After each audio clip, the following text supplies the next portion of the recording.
Welcome, everybody.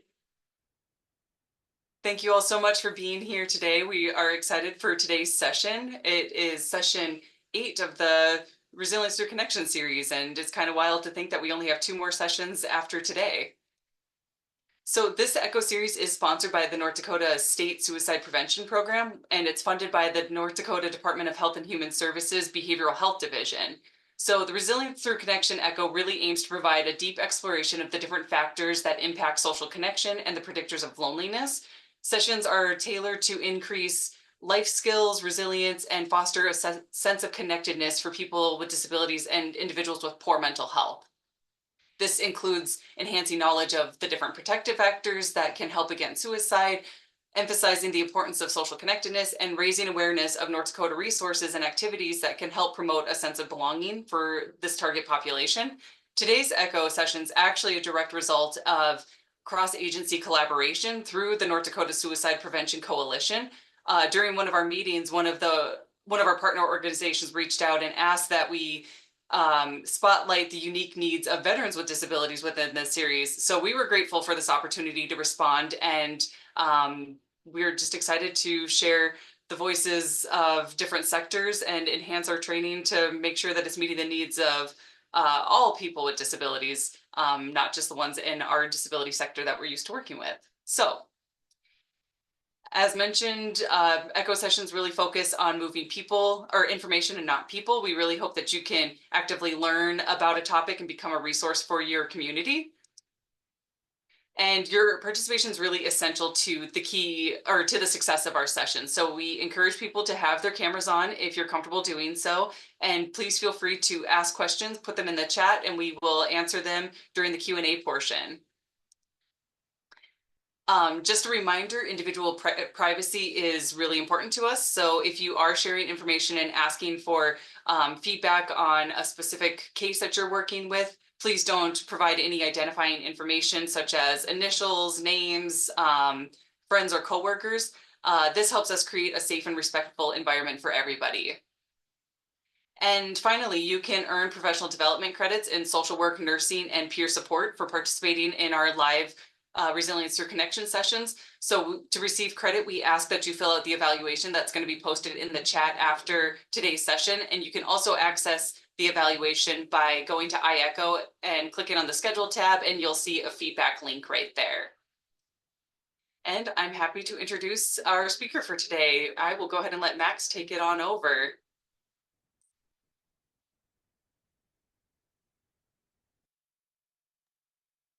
Good morning. My name is Max Pontanella, Air Force retired. I just want to say thank you for Krista and the rest of the team for giving me the opportunity to come talk to you guys and just give you a little bit of insight on the veterans perspective on here. So I will get next slide, Krista. So I'm just going to do the legal disclaimer. I know most of you guys are in the social worker field, that type of umbrella. I'm not a social worker, not degreed, not licensed, anything like that. I just play one on TV. That's what I call it. But the job that I do, it entails a lot of the the case management work similar to that of other social workers.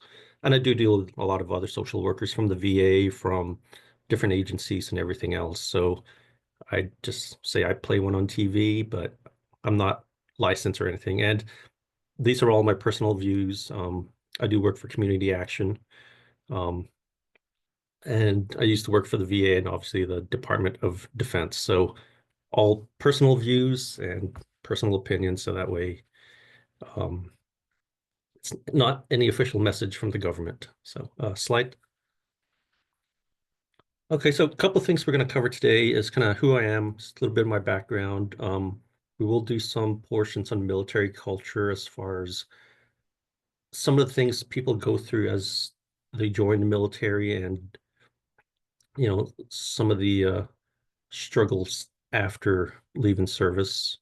And then I'll also talk about the SSVF program that Community Action does.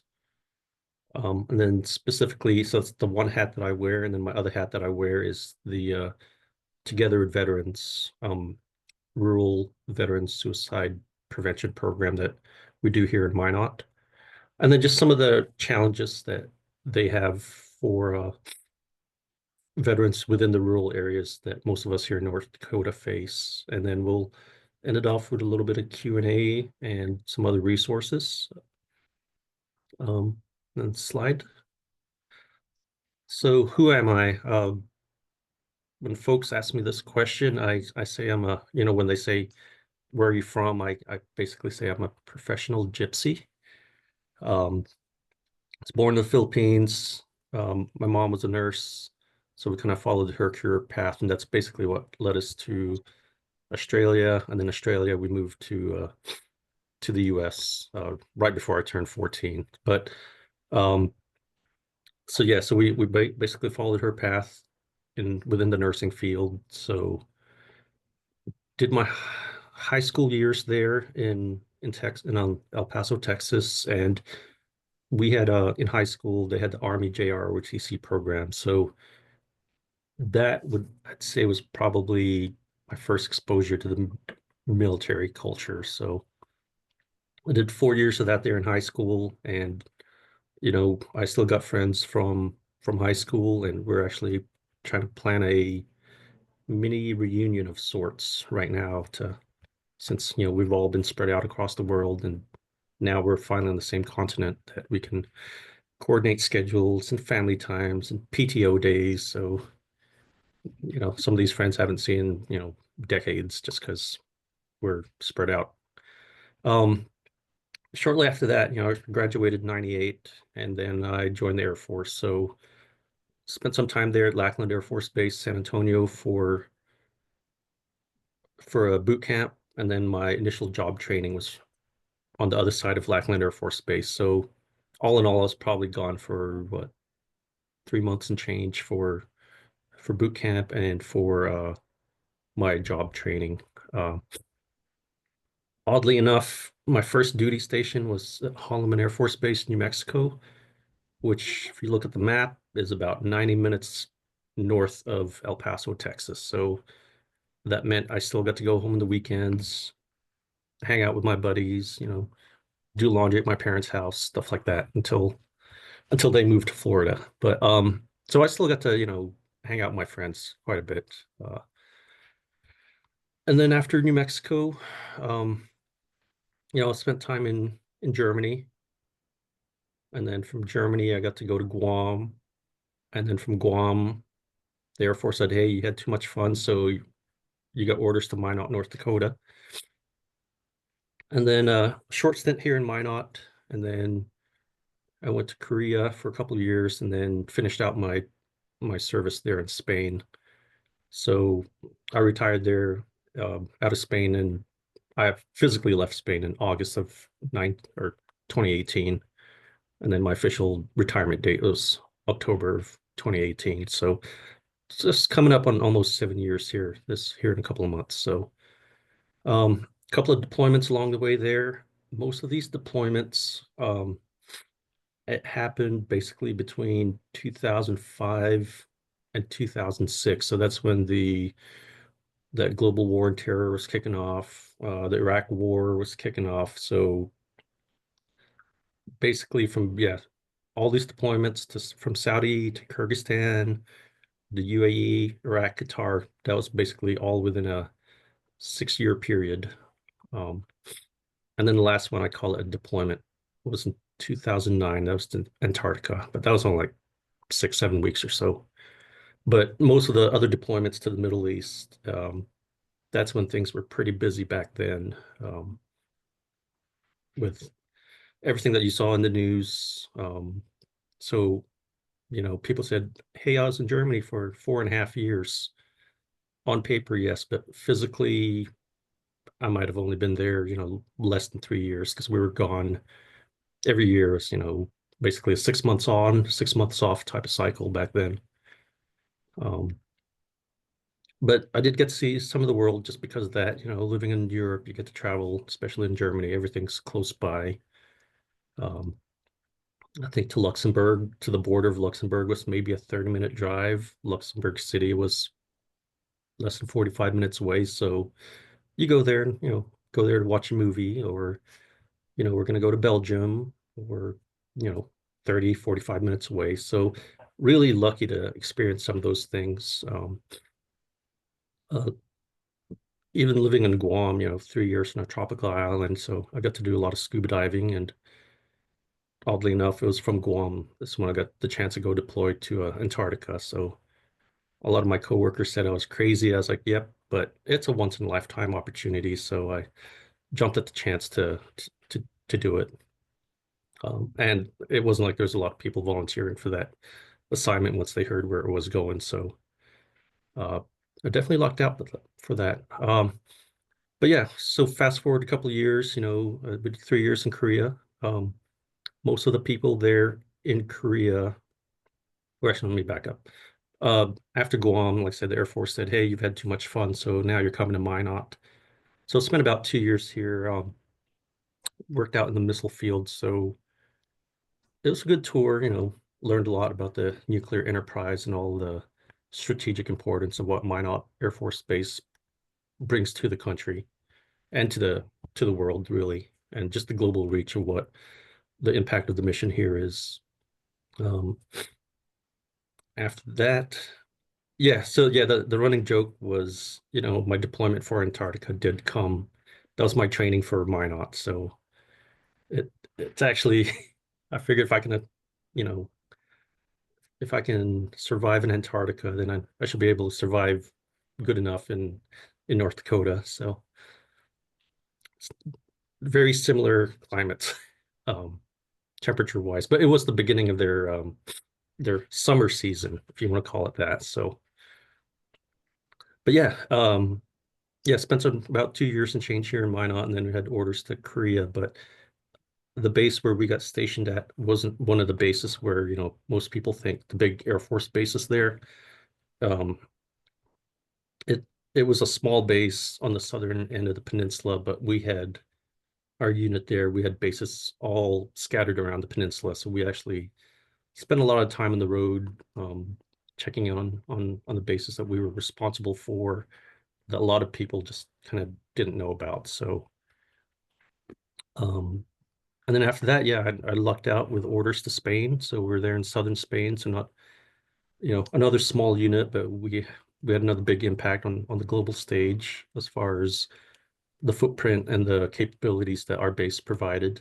Um, so about 2.5 years there in Spain, and then finally, that's when I retired. The dream initially was to go to Colorado because that's where all the fun outdoors stuff was, and on a whim, we ended up going to the Twin Cities. Uh, Tried doing school for a little bit, and it did not work out for me. Just too much stuff going on with life, and just um, yeah, just life changes and trying to figure out being an adult. And that's kind of why I put that shirt there as a it was one that my wife got for me.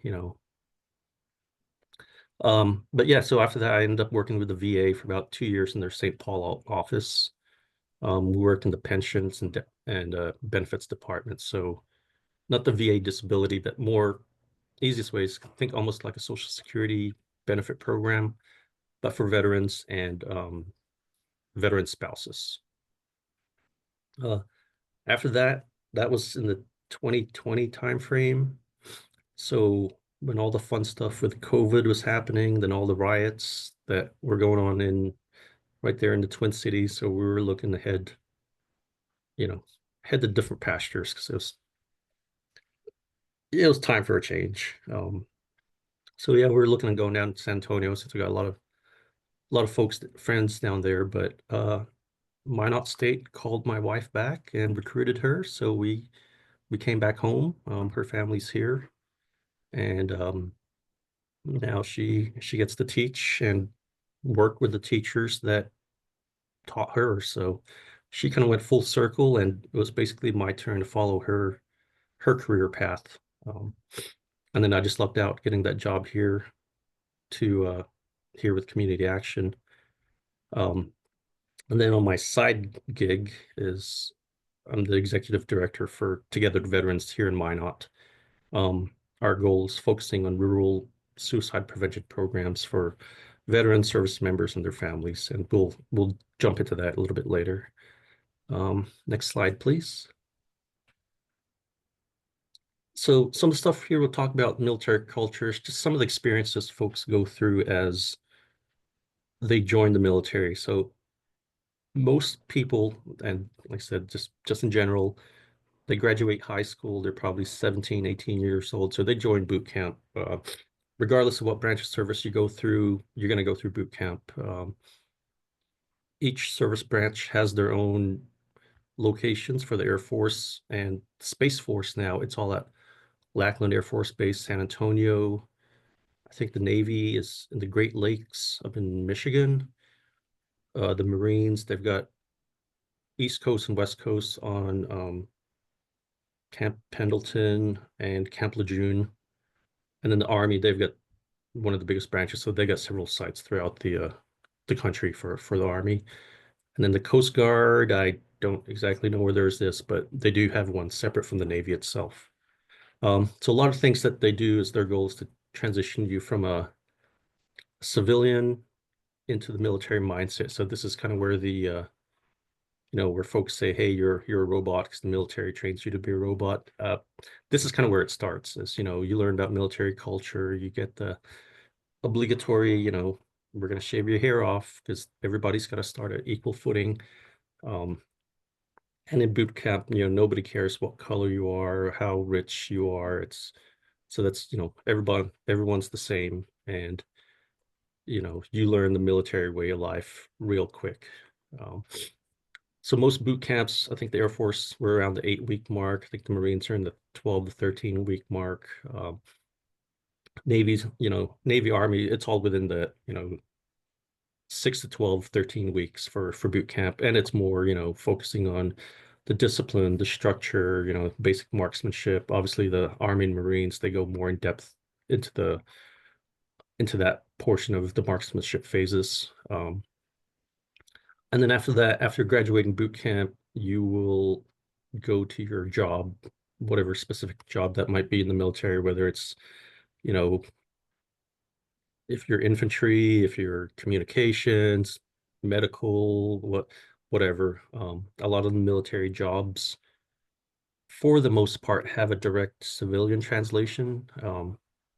Obviously, for some jobs, there's no civilian equivalent to it, but it does teach you a lot of skills. And for most of these jobs, you do get some sort of college credit as you're going through that training. So the one thing you will learn in the military is there are a lot of acronyms. There's acronyms for everything, because and each branch's acronyms are different from each other. And then even within your own service, there's acronyms from other jobs where I've been around and I'm like, what the heck are you talking about? Because, trying to sit in on these briefings and they start talking about acronyms, and then eventually you get to the point in your career where whole briefing is just acronyms and you're like, yep, I understood exactly every word that he said. So I put it in there because it's funny, because I know everybody here uses acronyms in some way, shape, or form, and each career field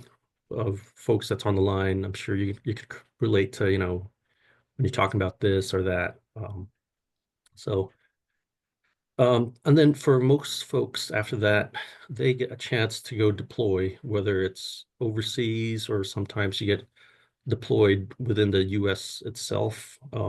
That's all different on the branch of service and really what's the mission that's being asked.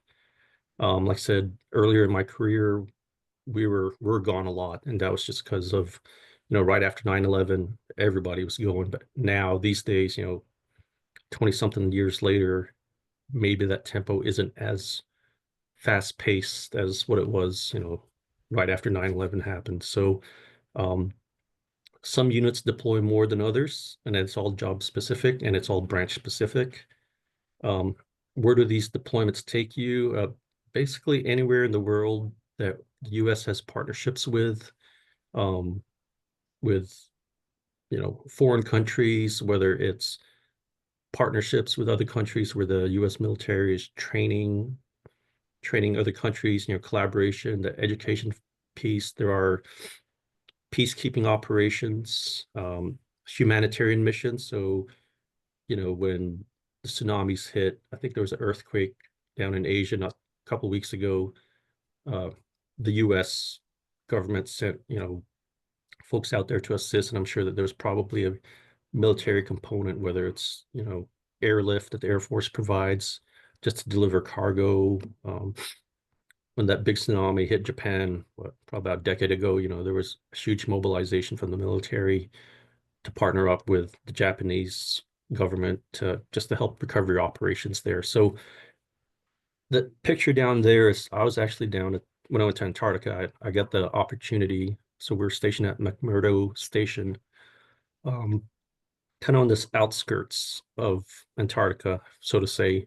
But I had the opportunity to go down to the South Pole. So that's what the little funky picture there. And the timing worked out that I was actually able to re-enlist while I was down there at the South Pole. So it was just one of those few cool experiences that, you get to see in the military that a lot of people don't get the opportunity to go to.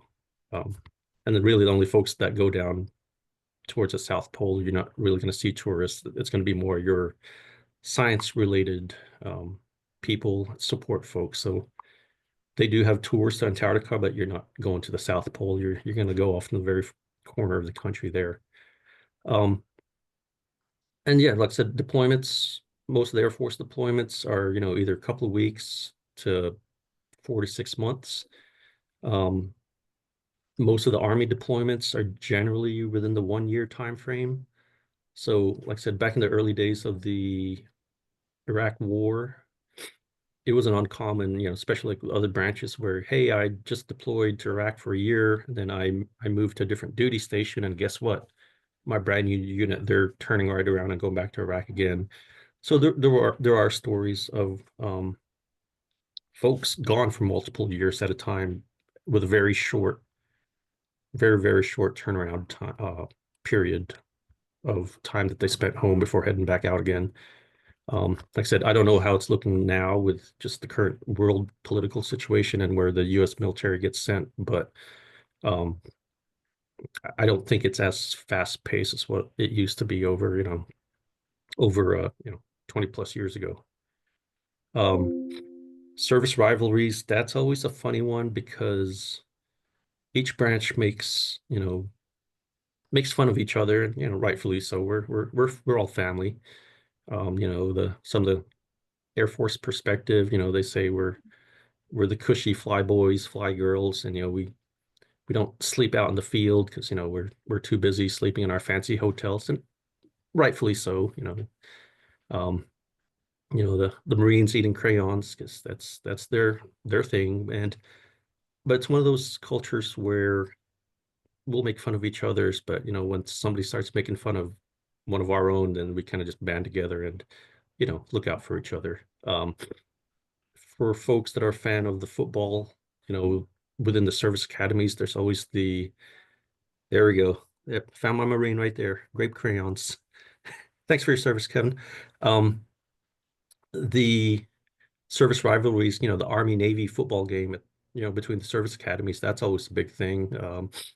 They do the Commanders Cup, so that's the Air Force Academy, the West Point Military Academy, the Naval Academy. So, but you always hear big things about the Army Navy game every year. Um, so those type of rivalries as well. A lot of capabilities that each service brings to the fight, whether it's from the conventional forces all the way to the special operations forces and even just to the support folks. So like I said, Air Force, we focus on the air mission, whether it's airlift, cargo, the bombers, the fighters, the refueling capabilities that gives global reach, worldwide. Like I said, we flew down to Antarctica out of New Zealand, and we flew in a C-17 cargo plane, and you land thousands and thousands of pounds on frozen sea ice, and you don't think it makes sense in your mind, but that's 20 feet thick of frozen solid ice. So it's just as hard as a concrete runway, but that's the reach. This, Air Force has that global reach. Obviously, the Army, they focus on the land warfare piece of thing of occupying and holding, holding land. And then the Marines, same thing with their basically a self-contained unit where they have their own air support. They've got their ground forces, the Navy. Obviously, they take care of the sea mission, and they also have their air wings, so cargo capabilities, fighters, and bombers like that too. Um, the Coast Guard, that's the running joke going back to the service rivalry is the Coast Guard's the stepchild of the military because they technically fall under the Department of Homeland Security. However, when activated in a time of war, they are a branch of the U.S. military. And then the Space Force is the newest force that just came about actually 2018, 2019. So they're still kind of an offshoot of the Air Force, but their main focus is on like the satellite communication stuff that's going on in the space. So a lot more of the technical stuff versus, hey, we're kicking down doors. So I mean, the Air Force itself came from the Army. That's where it originated. So there's lots of culture and history. The Marine Corps came from originally under the branch of the Navy because they needed folks to board the other ships that they had, way back when, and seize the land to so we can occupy it. Um, Within the military cultures itself, some of the things folks might be experienced too is that work hard, play hard mentality. Um, this will probably lead to some of the other issues they face down in life. And is there a culture of folks having, drinking? I'd say yes, but some folks take it to the extremes, and that's kind of where the bad things happen. But it's also good to just be able to relax. And like I said, playing hard doesn't mean that you have to get drunk every single day, every single weekend. It could just be, just having fun, hanging out with your buddies or whatnot. The military does teach you that mindset of, being able to adapt and overcome whatever given situations you're in. A lot of these will probably be in a high stress situation. So that's part of the indoctrination and boot camp is being able to, you know, if you've got somebody screaming in your face, okay, if you can handle that and going through all the different training, then you should be able to handle all the big things that come in the future. And like I said, travel opportunities, you get to see the world on essentially an Uncle Sam's dime. And for folks that take opportunity to do that, then, that's going to expand a lot of things that they get to do in their life and just new cultures, new experiences that the average person really doesn't get to do that as much as they would love to. Um, some of the things that folks face will be that mission first mentality. I was guilty of it myself,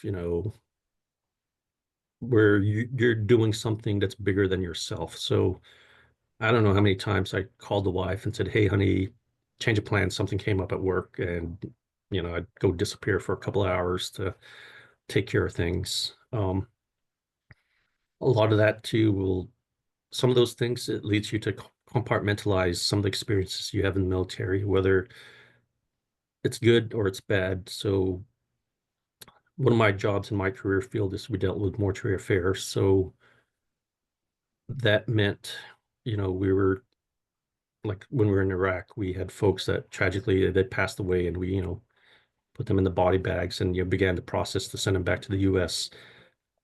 Your thoughts, feelings, and emotions, you just basically turn it off and you just get the job done. Um, you see that kind of mentality too, like first responders, your your medical professions as well, because you just don't have time to think about it. It's just get the job done, and we'll deal with feelings and emotions later. Um, and within part of that military culture, leaving family and friends behind, you're gone for a couple of weeks, couple of months, maybe a year or so, where hey, honey, I've got orders, but you can't go with me, so you know, you hold down the home front, and I'll see you in a year when I get back. Um, some relationships hold up to it, and sadly, some don't. Um, I think when I was in Korea, we got there and all our household goods came. And like the very next day, I was heading out for a couple of weeks for an exercise. So I was like, "Hey, honey, here's all the stuff. Have fun unpacking, and I'll see you in a couple of weeks." Um, and she did great. So, but communication was always key in all those things. Deployments, like I said, folks deploy, especially during the early years of the global war. Um, we took casualties, in Iraq, Afghanistan, and other places around the world. Um, yes, Chris. Yeah, there are services. So each branch does a little bit different in some sense of what services they provide to the family members left behind. So they do kind of like in the Air Force, they have like the uh basically it's like a unit support group, like a spouses group. So they do provide those levels of services for folks that are left behind. And instead, um, I think in the Army they call it family readiness groups. So something similar to where it's there is a spouses program to help with the folks that do get you know left behind. So they're still taken care of while the service member is gone. Each branch is a little bit different, but lots of similarities in how they take care of the families. Um, but yeah, deployments and their toll. So there's the mental toll on people of, PTSD, TBI, stuff like that. And we'll get into that a little bit later. But just the toll of, hey, I'm always being gone for so long. I think for all my deployments except my very last one, I did not have kids. So my last deployment, I call it, was 2006, and at the time my wife was pregnant, but luckily I made it home less than a week or less than a month before she was born. My daughter was born. So in the sense, I haven't had to deploy that face that kind of challenges with kids. Now, when I went to Antarctica, that was maybe 6 weeks, 6 7 weeks. So it wasn't as bad of a challenge. But being gone for 6 months at a time, being away from your kids, it's a different level of loneliness versus, hey, I'm leaving my wife at home now. So and it does take their tolls. Sometimes there is financial hardship to that component where for some folks, especially some of the junior service members, maybe they are the sole breadwinner in the family. And then if they're gone for, a couple months at a time, now you're juggling just finances and stress, and then being gone, and then the spouse is at home by themselves taking care of the kids. And as luck has it, that's when the car breaks down, or somebody's arm or leg breaks, and then you're dealing with those different financial stress. When you look at it from a social worker perspective, the military pay structure and where you draw the poverty line, a lot of those junior service members are either right on that poverty line or right below it. So just that in itself right there is enough to bring some level of financial stress. Uh, and relationship problems. Just like in the civilian community, some military relationships don't survive. I don't know the exact numbers, but there's a pretty high divorce rate of folks in the military. I think it was sometimes as high as 50%, compared to like the civilian population. But that goes back to, some of the different stressors that's being brought about. There are marriages where folks get married pretty young, where, Johnny and Susie, high school sweethearts, Johnny goes to boot camp. They get married right after he graduates, and then they end up moving to on the other side of the country by themselves. So they're just learning how to be adults. And then they don't know how to be adults. They're both 18, 19 years old at this point, and just trying to figure out life. And here you are married, and sometimes what happens is, there's a pregnancy happens, and it's just navigating those as, 18, 19, 20-year-olds. So it's a lot of growing up you have to do really fast, with minimal supervision at that point, especially if you're living on the other side of the country or the other side of the world away from your family. So, um, not saying everything's peachy, but it does happen. But it just adds different layers of complications to that. Next slide. Okay, so some of the struggles after folks leave. I said another T-shirt that my wife got for me after I retired, so I figured it was appropriate to put on here. Like I said, these are probably common struggles folks go through. I know I went through it. I just didn't know I was going through it at the time. Um, the loss of identity, sense of self. Um, Basically, for the last 20 years, you know exactly where you stood on that in the pecking order.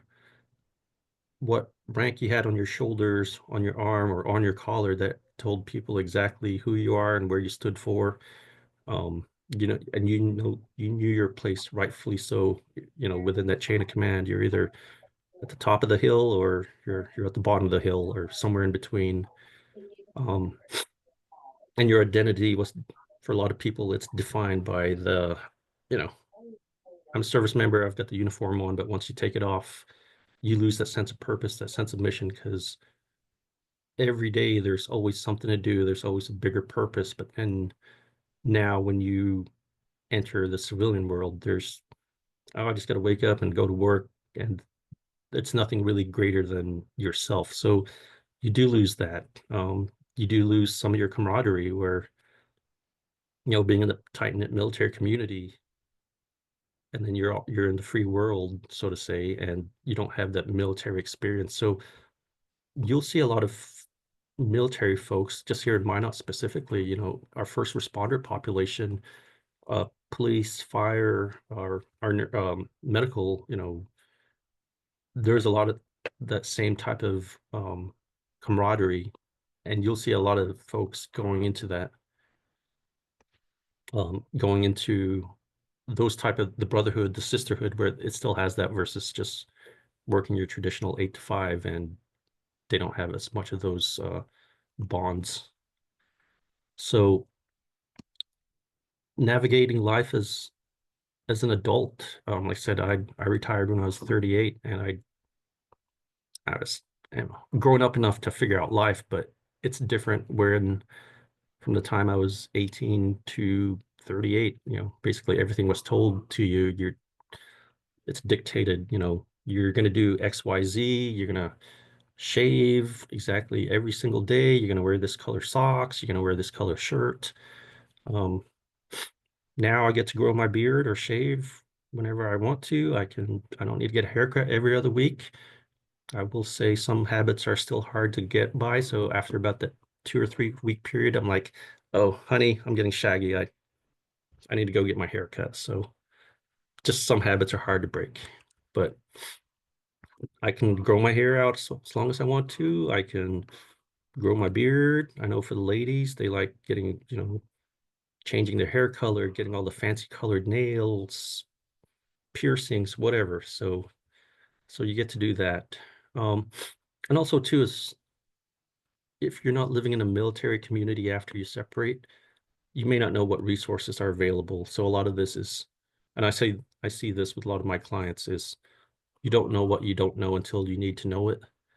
And hopefully by providing the services here to you guys, it definitely gives you guys somewhere to tell folks, hey, these services exist here in town. Why don't you give them the call? Um, One of the things here is, we're talking about upholding the standard. So I'm going to frame this in the term of like work ethic, where, the mission first mentality of, hey, I'm going to put out 100% every day, but then you've got coworkers on the civilian side, they're only putting out 50%. So then what does that happen? Now you got anger issues because your coworkers ain't putting out the same amount of effort that you think they should be putting out. And that could lead to, you know, arguments, fights, you getting fired because you're the aggressor in the situation. Things like that. Doesn't happen for every job, but it is just something to be aware of where it's just a different mentality. Um, and then the hidden toll. So, service members, as you guys all know, they're often dealing with, mental health just due to their experiences in the military. Some of these guys and gals might have mental health conditions prior to the military, and because they were in service, it might have, made it even worse. Um, Issues of physical health, you got folks getting injured while they're deployed, folks that are injured while they're back here in the States. During the wars, people got shot, they got blown up. So you're talking about amputations, brain injuries, physical injuries, stuff like that.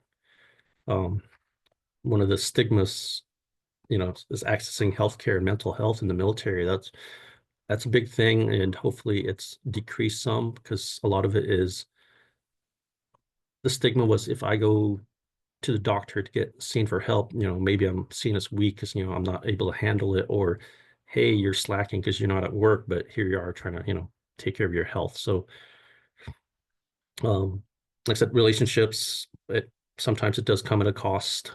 Um, Kind of what I talked about earlier.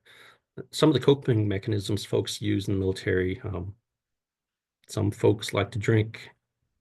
Unfortunately, a lot of folks like to drink a lot, and that, so when we start talking about just being drunk, alcoholism, does it happen? Yes, unfortunately, it does. Some folks were, try drugs, and they, if they get caught, they get booted out pretty quickly.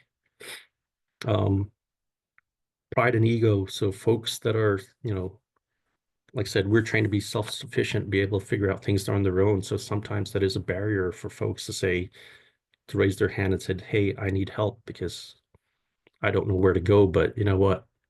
My pride is too big to let me raise my hand up to say that. So sometimes that does get in the way for them to access care. And then that often leads to a negative spiral of bad decisions or just burning all the bridges versus seeking out to have their capability. And within that negative spiral, some of their mental health issues compound that with, possible substance use. And sometimes, unfortunately, the decision comes to where they end up taking their life, unfortunately. And next slide.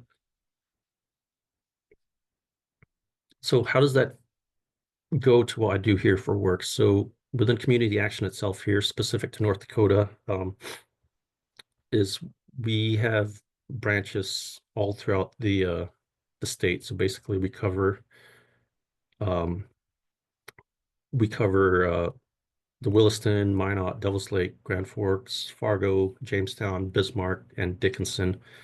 And then we cover specific here to our Minot area is we cover the 7 counties here within our catchment zone. So basically the middle portion of the top half of the state, if you want to think of that. The SSVF program, it's a supportive services for veteran families. So that's just we're a grantee of that program. So our goal is for folks that are homeless or at risk of homelessness for veterans and their families, and they still have to meet some income requirements. So the SSVF grant is administered by the VA. So of course, there's all the obligatory paperwork we have to do. And like I said, we have case managers all throughout the state, and we cover all the counties in the state of North Dakota. Next slide. So what do we do? So our primary goal is to provide, we operate in the housing first model, so that's the VA's philosophy.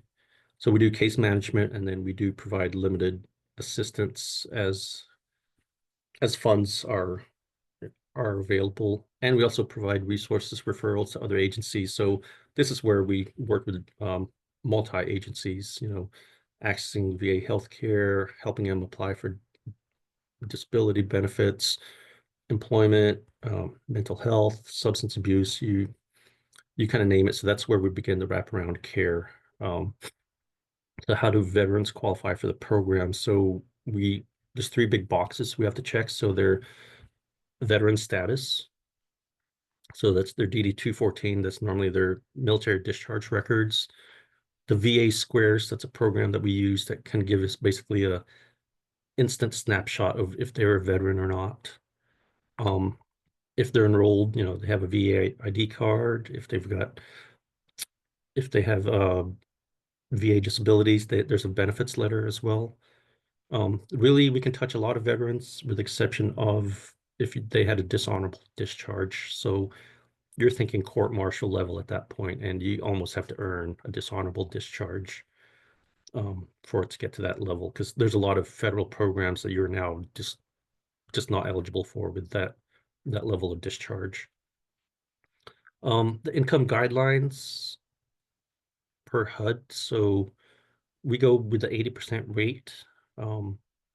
And I was just notified in our staff meeting this morning that the rate just went up effective 1 April. So for Ward County here, for a single person, it's 58,950. I'll have to print out the new rate, so it's probably going to be 59 something and a couple $100. But as of the other day, before I found out this information this morning, it is on a sliding scale, and it increases with the number of people in your household, and it differs per county. Like I said, the new rates just got added, I think. Yeah, we were just told it just got added just about a week ago. So within community action itself, there are different programs that we use where we use different income levels, but specific to the SSVF program, we're using that 80% rate. And then the third box we have to check is what is the housing crisis? So we have two categories that we use. It's the rapid rehouse. So that's your literal homeless, you're staying in a shelter. There's a third party organization paying for your hotel room, church groups, stuff like that. And then homeless prevention we do see this quite a bit too, is that's more the traditional story of, hey, I was working, paying my rent, lost my job. Now I can't pay rent because I'm not working. Or, hey, I was couch surfing and my buddy said, hey, it's time to go, find your own place. Like I said, some of the capabilities we're able to provide, immediate shelter. Yep. So couch surfing would be equivalent to homeless prevention, even though by definition you're homeless in a sense. And then some of the stuff that we do is the capabilities is, provide shelter. We help them find permanent housing, find ways for stabilize their income. So that's the employment, food instability. So we get them connected with the food pantries here in town, crisis management, resource referrals. So just basically listening to them and figuring out what's going on and where can we send them. Within our program, we have a healthcare navigator. So he's out of Jamestown, and they help them access healthcare if they're having trouble connecting to resources. And we do have a lawyer specific to our program, and his lanes are just, identifying and maintaining housing issues. Next slide. So some of the numbers that we have here, from October till this month, is just looking at some of the folks that we've helped under the rapid rehouse categories. That's your literal homeless people. So we've helped over 187 people with about 131 households. And then we've exited 77, but a lot of those folks went to a permanent housing solution. So that's basically, in a nutshell, they were no longer homeless. So we had pretty good outcomes with that. Some people, just life happens and they choose to go a different direction. Next slide. So the homeless prevention, this is kind of like your couch surfing type of story. Same thing, we served over 367 people, and out of those that we exited, a lot of them got moved into permanent, or maintained permanent housing. So, we had over 120 people there basically maintained their housing or got moved into a housing unit. There are, we do spend a lot of money for these guys. And this is numbers throughout the state, not specific to Minot itself. And next slide.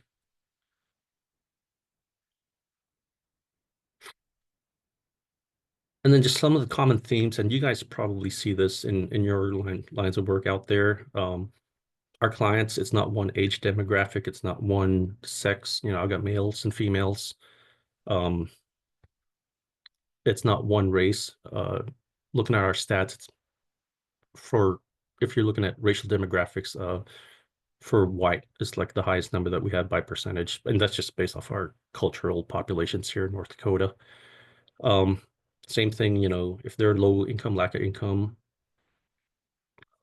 and homelessness is just not the final thing that comes to them. So there's normally lots of things that leads them to being homeless, whether it's mental health, medical health. Some of these guys, they are already connected with the VA for disability and medical care, and sometimes we're the first point of contact for them for anything VA related. So that's our goal, is to really get them connected to VA resources. Isolation, I know that's a big thing here. Sometimes these people have no other folks to turn to for help. There is no family support network or limited friends and family, or sometimes they just have zero. It's just them. So that is something that we do see here quite a bit. Um, some of the triggers to mental health, like I said, most of you guys are pretty familiar with these. PTSD, it's not just relating to military combat PTSD. There's, multiple types of PTSD that they can get, brain injuries, MSTs, that's a military sexual trauma. So there was a sexual assault what happened while they were in service. Um, Substance use, alcoholism, like I said, suicide ideations. I do see quite a bit of that. Um, some point in time, everybody said, yeah, I was there at, one point in my life or other, I had thought about it or I tried it. And going back to that pride and ego thing as well, because they didn't want to seek the help. And sometimes we got folks here that show up with different diagnoses, bipolar, schizo, paranoia. Like I said, I'm not clinical, but I just have to deal with it as they come in the door. And then some of the resources we address is, obviously safety is the big thing. Get them the VA resources for counseling, intervention services with the crisis intervention team. If they need resources or substance abuse, addiction recovery programs, we can give that to them. And obviously the 988, the crisis line number for folks. We definitely push that out to them if they do need that service. So next slide. So that kind of transitions me to Together Veterans. So we are a rural veteran suicide prevention program. So it's funded from the Office of Rural Health from the VA, and it trickled down basically through Merrick. And what Merrick had done was they presented VA with research to say, hey, it's rural veterans, they're committing suicide at a higher rate than urban veterans. So the VA gave them funding. Basically, let's come up with a solution. And through Merrick and their partnership with Witchy, it's basically, long story short, the solutions are going to be best found from the people living in that specific community than somebody up in the big city that doesn't understand the challenges of rural veterans. So it's a nationwide chapter, and we are Together with Veterans Minot. We're the only one located in North Dakota. There's chapters across the nation. There's about 30 something chapters. Alaska, Hawaii, and Guam as well too. Some of these principles that they have, like I said, it's veteran driven, so the people in that community know what works best and what they need for that community. We collaborate with multiple partners, different agencies, different resources to, inform, educate about suicide prevention, teach folks about military culture. So kind of like what we're doing today. And really, it's a goal for the community as a whole. So if we can reduce veteran suicides, we're also reducing civilian suicides in a sense as well too. And a lot of it is evidence informed. So the VA researchers, the researchers from Merrick, the researchers from Witchy, they they do all that. So it's not just oh, hey, we're going to do this. There's actually a science behind the madness, so to say. And going back to the community centered of, we know what is missing in our community specifically. So we're going to create a solution specific to our community, versus me saying, hey, I'm out of Fargo, but I know what's best for, what you guys might not need. So then next slide. So some of the stuff here that we do on our philosophy is, give folks a chance to relax and de-stress, give folks the chance to foster new relationships, whether it's with fellow service members and veterans. So, as folks are getting ready to transition out, like, yeah, come on out. Let's talk about that transition stress you're probably going to face. And really our big thing is normalize about talking about mental health, seeking assistance. So it's not, we want to destigmatize it. We want to offer them resources here in the community. And then also too, we engage with leadership, partnerships with civic organizations like yourself. And then we help everybody, no matter when they served. Um, some of the events that we've done, we've done equine therapy, we've done cooking, kayaking, painting. We've had gun safety, community service projects. Our Discovery Center, we had families doing that. We partnered with the Minotauros for ice hockey. Um, so a bunch of different events just to, give folks a chance to do something outside of their wheelhouse. And we just try to make it fun and connect with them. And next slide. So our history, I said, we started the fall of 2021. We are a 501c3 status. So we spent the most part of the first year just doing all the paperwork. We did receive funding for the last 3 years, and we just graduated that here about the beginning of the month. So now our way forward is to, find ways to self-sustain, grants, donations, stuff of that nature. And then like I said, we just want to foster that connectedness, the sense of purpose, the mission. And then, like I said, normalize talking about events. We do the free stuff every month. And if there are volunteers opportunities, we'll spread that out and create partnerships with all the different organizations here in our community. I'm going to foot stomp this one here. So some of the initiatives that we did. So last year we hosted a symposium. So we partnered with Minot State, and it was pretty good turnout. We had 50 people showed up for our first ever event. We had guest speakers, lecturers, and we covered different topics, and we were able to get approved for CEUs. So right now we are in the planning phase of our next symposium. So put this on your calendar for 29th September, right there over at Minot State. And once we get the enrollment details finalized and all the topics and speakers booked, I'll be pushing that out to Krista and her team. Then she'll be pushing all that to you guys. Our goal with that too is also to do live streaming capabilities. So more to follow on that. And then next slide.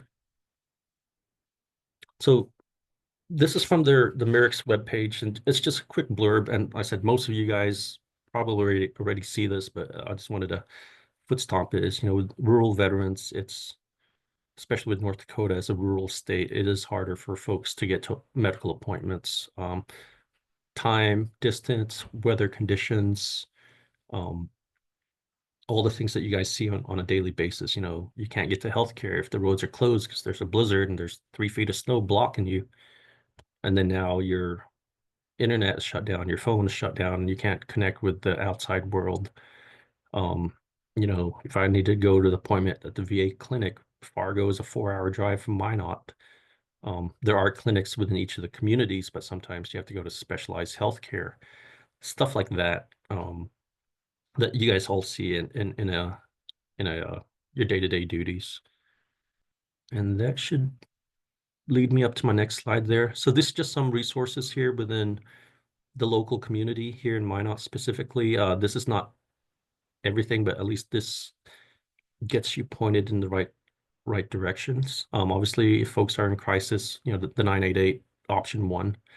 the VA hotline if they're trying to call for benefits and stuff like that. Um, and there are organizations across the state, the DAV, the VFW, American Legion. Those are all nationwide organizations, so they've got chapters in basically every state.